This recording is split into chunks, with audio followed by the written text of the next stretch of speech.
Episode की शुरुआत में हमें हाई सिक्योरिटी जेल को दिखाते हैं, जहां पर जेनिफर नॉक्टेल किसी से मिलने आई हुई थी। वहां के सभी ऑफिसर्स जेनिफर नॉक्टेल के बहुत बड़े फैन थे, इसलिए वो उसे बिना चेकअप के अंदर जाने देते हैं। जेनिफर कार्ल नेस्मिथ से मिलने आई थी, यानी कैप्टन नैनिसेस से।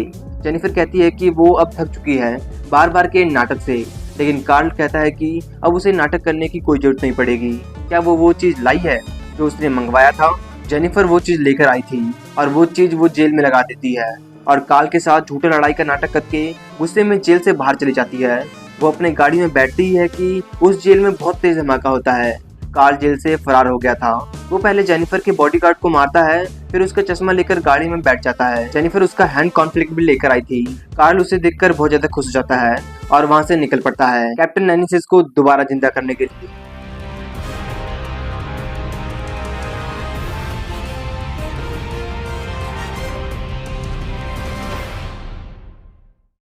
कैप्टन एनिसिस और जेनिफर के भागने की खबर बेन और ग्वेन केविन को भी लग जाती है, इसलिए बेन और ग्वेन निकल पड़ते हैं जेनिफर को बचाने के लिए। उन्हें लग रहा था कि एनिसिस ने जेनिफर को पकड़ कर रखा हुआ है, कहीं वो उसे मार ना दे, लेकिन केविन उनके साथ नहीं आया था क्योंकि उसे किसी सेलिब्रिटी को बचाने की बजाय अपने रस बकेट में काम करना ज्यादा अच्छा लग रहा था। दूसरी तरफ कार्ल और जेनिफर ने गाड़ी बदल ली थी ताकि वो पकड़ में ना पाए। जेनिफर अब कार्ल के साथ किसी बीच पर जाना चाहती थी ताकि वो उसके साथ मजे कर सके, पर कार्ल कहता है कि ऐसा नहीं हो सकता क्योंकि बेन टेनिसन उन्हें चैन से जीने नहीं देगा। उसके मुताबिक उसे बेन टेनिसन को तबाह करना होगा। उधर बेन और केविन ट्रेलर पार्क में पहुंच जाते हैं जहां पर जेनिफर पैदा हुई थी। उन्हें कुछ जानकारी चाहिए थी जेनिफर नॉक्टेल के बारे में। वो लोग वहां पर जेनिफर के मॉम से मिलते हैं। ग्वेन और बेन उनसे जेनिफर के बारे में पूछते हैं, पर मिसेस नॉक्टर्न उनके आगे एक शर्त रख देती है। सबसे पहले बेन को कोई एलियन में ट्रांसफॉर्म होकर दिखाना होगा, तभी वो उन्हें बताएगी। बेन ना चाहते हुए भी उनकी बात मानना पड़ता है और जल्दी से ह्यूमंगोस एलियन में ट्रांसफॉर्म हो जाता है। मिसेस नॉक्टर्न खुश हो जाती है, पर उतना भी नहीं। वो ह्यूमंगोसर को अब अपनी ताकत दिखाने को कहती है, वरना अब ह्यूमंगोसर गुस्सा हो जाता है। पर क्या कर सकता था, वो जल्दी से मिसेस नॉक्टर्न की ट्रॉली उठा लेता है। ये देखकर मिसेस नॉक्टर्न जल्दी से अपना कैमरा ग्वेन को दे देती है और जल्दी से ह्यूमंगोसर के पास आ जाती है फोटो खिंचवाने के लिए। फोटो खिंचवाने के बाद ह्यूमंगोसर ट्रॉली को नीचे रखने लग जाता है, पर नॉक्टर्न उसे रोक देती है, ये कहकर कि जब तक वो उस ट्रॉली को पकड़े रखेगा तब तक वो उनके सवालों का जवाब देगी। ह्यूमंगोसर को बहुत ज्यादा गुस्सा आ रहा था, पर ग्वेन उसे पकड़े रहने को कह रही थी। मिसेस नॉक्टर्न उन्हें बताती है कि जब वो 14 साल की थी तब उसने उस टीवी शो में हिस्सा लेने के लिए अपना घर छोड़ दिया था। तब से उसका कोई पता नहीं। अब ह्यूमंगोसर का पारा हाई हो गया था। वो पहले जल्दी से ट्रॉली को नीचे रखता है, फिर बैन में बदलकर कार में बैठ जाता है। उसे ये सब बस टाइम की बर्बादी लग रहा था। जाने से पहले ग्वेन मिसेस नॉक्टर्न से जेनिफर की कोई चीज मांग लेती है ताकि उसे आसानी से ढूंढा जा सके। नॉक्टर्न उसे जेनिफर की डॉल दे देती है, फिर वो दोनों वहाँ से निकल पड़ते हैं जेनिफर और नेस्मिथ को ढूंढने के लिए। दूसरी तरफ जेनिफर और कार्ल एक होटल में रुकते हैं अपना भेस बदलने के लिए। जेनिफर अपने बालों को काटकर ब्लैक कलर कर लेती है ताकि वो पहचान में ना सके, पर कार्ल वैसा ही वैसा ही रहता है क्योंकि उसे पहचान में ना आने के लिए कुछ भयानक करना पड़ेगा। उधर बेन और ग्वेन डॉल के सहारे जेनिफर के एनर्जी का पीछा करते करते उनके रूम तक पहुंच जाते हैं। बेन जल्दी से गूप एलियन में ट्रांसफॉर्म हो जाता है और जल्दी से एक गेट खोल देता है। कमरे में कोई नहीं था, पर ग्वेन के मुताबिक वो दोनों वहां से निकले भी नहीं थे, इसलिए ग्वेन वहां से चली जाती है होटल के मैनेजर से पूछताछ करने के लिए। ढूंढते ढूंढते बेन को एक दराज में नेस्मिथ का कॉन्फ्लिक्ट मिलता है। वो उसे देख ही रहा होता है कि पीछे से कार्ल बेन पर हमला कर देता है। दो मुख के कार्ल बेन को मारता है और दो मुख के बेन कार्ल को, पर बेन उसे उठाकर दूर पटक देता है। बेन जल्दी से निपटाने के लिए जल्दी से क्लॉकवर्क एलियन में ट्रांसफॉर्म हो जाता है, पर वो कार्ल के साथ कुछ करता उससे पहले पीछे से जेनिफर नेस्मिथ के कॉन्फ्लिक्ट को पहनकर क्लॉकवर्क के हाथों पर हमला कर देती है। क्लॉकवर्क वहीं पर ढेर हो जाता है और उसके आंखों के साथ अल्टीमेट ट्रिक भी बंद हो जाता है। थोड़ी देर बाद वहाँ पर ग्वेन आ जाती है। जेनिफर और कार्ल वहाँ से भाग चुके थे और क्लॉकवर्क बेहोशी की हालत में नीचे पड़ा हुआ था। ग्वेन बेन को आवाज लगाकर उठाने की कोशिश करती है, पर बेन कोई रिस्पॉन्स ही नहीं कर रहा था। ग्वेन अब थोड़ा सा घबरा गई थी। ग्वेन अब तेज तेज से अल्टीमेट ट्रिक्स पर मुक्के मारने लग जाती है। अचानक से अल्टीमेट ट्रिक्स चालू हो जाता है और क्लॉकवर्क फिर से बेन में बदल जाता है। दूसरी तरफ जेनिफर को लेकर कार्ल एक पेट शॉप में आ जाता है। जेनिफर कार्ल से पूछती है कि आखिर वो दोनों यहाँ पर आए क्यों हैं। कार्ल कहता है कि अगर उसे बेन की नजरों से बचना है तो उसे अपना रूप बदलना होगा, इसलिए वो डॉक्टर परवेज के पास आए हैं प्लास्टिक सर्जरी के लिए। डॉक्टर ये सब किसी दबाव में आकर नहीं कर रहा था, बल्कि पैसों के लिए कर रहा था, पर जेनिफर के पास पैसों की कमी थोड़ी है और ऑपरेशन शुरू हो जाती है। उधर एक और ऑपरेशन हुआ था बेन के हाथों का। ग्वेन उसे सीधा ऑपरेशन थिएटर से लेकर आई थी। बेन की हालत भी खराब थी। बेन पूछता है कि अब वो लोग नेस्मिथ को ढूंढेंगे कैसे। ग्वेन उसे बताती है कि केविन ने उसे कॉल रिकॉर्ड हैक करना सिखाया है। हैक करने पर उसे पता चला कि जेनिफर ने किसी डॉक्टर परवेज के अकाउंट में पैसे ट्रांसफर किए हैं, इसलिए वो वहीं पर जा रहे हैं। थोड़ी देर बाद वो लोग पहुंच भी जाते हैं उस जगह पर। बेन स्वॉर्मफायर बनकर गेट को पिघलाकर अंदर आ जाते हैं। स्वॉर्मफायर के हाथों पे भी चोट लगा हुआ था, उसे दर्द हो रहा था। उस ऑपरेशन थिएटर में कोई भी नहीं था और वहाँ पर बहुत ज्यादा बदबू थी, लेकिन वो बदबू स्वॉर्मफायर की नहीं थी, खून की थी, वो भी नेस्मिथ की खून की। और उन्हें वहाँ के फ्रिज में वो डॉक्टर परवेज भी बेहोशी की हालत में मिलते हैं। दूसरी तरफ जेनिफर और कार्ल वहां से दूर रोड पर बैठे हुए थे। ऑपरेशन की वजह से कार्ल के चेहरे पर पट्टियां बंधी हुई थी। जेनिफर अब उसे दूसरे कंट्री में चलने को कहती है, एक अच्छी जिंदगी जीने के लिए, क्योंकि अब उसके पास नया चेहरा है। पर कार्ल कहता है कि वो अभी नहीं जा सकते, क्योंकि वो लोग पुलिस को तो चकमा दे सकते हैं पर बेन को नहीं।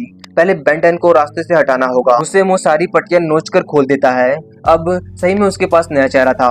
कार्ल जेनिफर से पूछता है कि क्या उसका चेहरा सचमुच का बदसूरत है। जेनिफर प्यार से कहती है, तुम हेड्स अप हो। फिर वो दोनों किस करने ही वाले होते हैं कि वहाँ पर एक कार आकर रुकती है। कार्ल अपनी कार से कॉन्फ्लिक्ट निकालता है और उस कार वाले पर हमला करके उसे वहीं पर ढेर कर देता है। उधर बेन और ग्वेन उस डॉल के जरिए जेनिफर के ऑरा का पीछा करते हुए उनका पीछा कर रहे थे, पर ग्वेन कहती है कि अब जेनिफर का ऑरा कमजोर पड़ रहा है। बेन को समझ नहीं आ रहा था कि ग्वेन कहना क्या चाहती है। ग्वेन बेन को समझाती है कि अब जेनिफर खुद को खोने लगी है। ऐसा तब होता है जब एक शिकार को एक शिकारी से लगाव हो जाए, लेकिन बेन को तो भरोसा ही नहीं हो रहा था कि जेनिफर जैसी लड़की नेस्मिथ जैसे बदमाश को पसंद करेगी। ग्वेन बेन को उस जेल के रिकॉर्ड भी दिखाती है। रिकॉर्ड्स के मुताबिक जेनिफर नेस्मिथ को हर दिन लेटर भेजती थी और लगभग हर दिन मिलने आती थी। उस पर नेस्मिथ का जुनून सवार था। वो दोनों उस जगह पर पहुंच जाते हैं जहाँ पर नेस्मिथ ने उस गाड़ी को चुराया था। पुलिस वहाँ की तहकीकात कर रही थी। ग्वेन पुलिस से सारी जानकारी लेती है और फिर से बेन के पास आ जाती है। बेन किसी सोच में डूबा हुआ था। ग्वेन उससे पूछती है कि आखिर उसे हुआ क्या। बेन कहता है, वो सारे एलियंस जिनसे हम लड़ते हैं उन्हें कुछ चुराना होता है या दुनिया पर कब्जा करना होता है। ठीक है, मैं समझ सकता हूँ, लेकिन नेस्मिथ, वो जेल के गार्ड्स, वो लिमो ड्राइवर, डॉक्टर परवेज और वहाँ वो आदमी, देखो उसने उनके साथ क्या किया, पर ये किस लिए। ग्वेन कहती है, नेस्मिथ अपना मकसद पूरा करने के लिए कुछ भी कर सकता है और उसे तुम चाहिए। फिर बेन को पुलिस को मिला हुआ नेस्मिथ का लेटर दे देती है जो बेन के लिए था। नेस्मिथ ने बेन को चैलेंज किया हुआ था और नेस्मिथ ने एड्रेस भी दिया था कि बेन टेनिसन को आखिर आना कहाँ पर है। बेन उसका चैलेंज कैसे ठुकरा सकता था। वो दोनों जल्दी से नेस्मिथ के टावर पर पहुंच जाते हैं जो अब उसकी नहीं थी, लेकिन नेस्मिथ उसी बिल्डिंग के अंदर था। अंदर कार्ल और जेनिफर कॉम्प्लेट की मदद से बिल्डिंग के लिफ्ट तक पहुंच जाते हैं। कार्ल जल्दी से लिफ्ट के बटनों से अपना कोड डालता है। लिफ्ट में कोड एंटर होते ही लिफ्ट अंडरग्राउंड गोदाम तक पहुंच जाती है।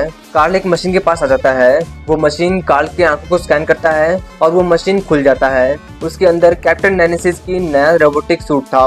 तभी पीछे से बेन और ग्वेन भी आ जाते हैं। बेन धीरे से बोलते हुए जेनिफर को पीछे आने को कहता है। वो दोनों उसकी मदद के लिए आए हैं। जेनिफर चिल्लाते हुए उन्हें जाने को कहती है, वो सब कुछ बर्बाद कर देंगे। तभी नेस्मिथ भी बेन को देख लेता है और वो कॉन्फ्लिक्ट की मदद से बेन पर हमला कर देता है, पर ग्वेन बेन को मैना की रस्सी से खींच लेती है। अब नेस्मिथ ग्वेन पर हमला कर देता है। ग्वेन अपने मैना से उस हमले से बचने की कोशिश करती है, पर ग्वेन उस हमले के आगे टिक ही नहीं पाती और वो दूर जाकर गिरती है। उसकी बुरी हालत हो गई थी, वो घायल हो गई थी। अब नेस्मिथ बेन पर हमला कर देता है, पर बेन बचते हुए ग्वेन को भी सेफ प्लेस में ले आता है। ग्वेन अब बेन को काम पर लगने को कहती है। फिर क्या, बेन अपना पट्टी निकालता है और जल्दी से ईटोन एलियन में ट्रांसफॉर्म हो जाता है। नेस्मिथ ईटोन पर एनर्जी से हमला करने लग जाता है, पर ईटोन पे कुछ फर्क ही नहीं पड़ रहा था। अब नेस्मिथ बहुत सारा मलबा ईटोन पर गिरा देता है। ईटोन मलबे के नीचे बुरी तरह दब चुका था। नेस्मिथ को लगता है कि वो जीत गया, उसने बेन टेनिसन को आखिर में खत्म ही कर दिया। पर तभी उस मलबे से ईटोन बाहर निकलता है, उस मलबे को खाते हुए। नेस्मिथ फिर से ईटोन पर हमला कर देता है, पर इस बार ईटोन भी अपनी एनर्जी से हमला कर देता है और नेस्मिथ ईटोन के पावर के आगे टिक नहीं पाता। वो दूर जाकर गिरता है। अब नेस्मिथ ईटोन पर मुक्कों की बरसात कर देता है, पर ईटोन बचकर उसका कॉन्फ्लिक्ट ही तोड़ देता है। पर इस बार भी वो नेस्मिथ के साथ कुछ करता उससे पहले जेनिफर कैप्टन नेनेसिस का सूट पहनकर वहाँ पर आ जाती है और ईटोन को काल से पीछे हटने को कहती है। ईटोन जेनिफर को समझाने की कोशिश करता है कि नेस्मिथ एक बुरा इंसान है, वो उसके जज्बात के साथ खेल रहा है, पर जेनिफर उसकी बात नहीं सुनती और ईटोन पर मुक्कों की बरसात कर देती है। ईटोन बिल्कुल भी नहीं बच पा रहा था, वो बुरी तरह घायल हो चुका था और वो फिर से बेन में बदल जाता है, पर कार्ल उसे बेन को खत्म करने का फोर्स कर रहा था। तभी वो लोग हमेशा एक साथ रह पाएंगे। जेनिफर अब बेन को खत्म करने के लिए अपना हाथ उठाती है, पर तभी वहाँ पर ग्वेन आ जाती है और बेन को बचा लेती है। फिर वो 2 बड़े तार निकालकर जेनिफर को जोर से झटका देती है। जेनिफर घायल होकर सूट से बाहर आ गई थी। कार्ल जल्दी से जेनिफर के पास आ जाता है और बेन ग्वेन के पास। कार्ल जेनिफर को उठाते हुए कहता है कि उसे बस अब चुप रहना होगा, वो उन्हें कह देगा कि वो उसे लेकर आया है तो जबरदस्ती। पर जेनिफर बहुत ज्यादा दुखी थी क्योंकि वो कार्ल से बहुत ज्यादा प्यार करती थी।